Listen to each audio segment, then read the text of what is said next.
Multilevel pant પાર્કના કોન્ટ્રાક્ટરે શાકભાજી માર્કેટની જગ્યામાં દબાણ કરેલાનું જણાવી કોન્ટ્રાક્ટ રદ કરાવવાની ધમકી આપી ₹10 લાખની લાંચની માંગણી કરતા સુરત મહાનગરપાલિકાના 2 કોર્પોરેટર લાંચના ગુનામાં ફસાયા છે.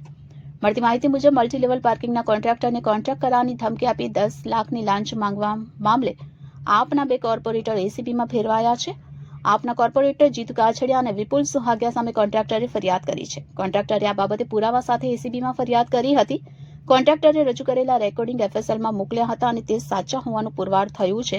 તેથી આપના કોર્પોરેટર વિપુલ સુહાગિયાની એસીબી દ્વારા ધરપકડ કરવામાં આવી છે અને ત્યારબાદ આપના કોર્પોરેટર જીતુ કાછડિયા અને વિપુલ સુહાગિયા ગુનામાં આરોપી ઠર્યા હતા, જેથી આપના કોર્પોરેટર વિપુલ સુહાગિયાની એસીબી દ્વારા ધરપકડ કરવામાં આવી છે.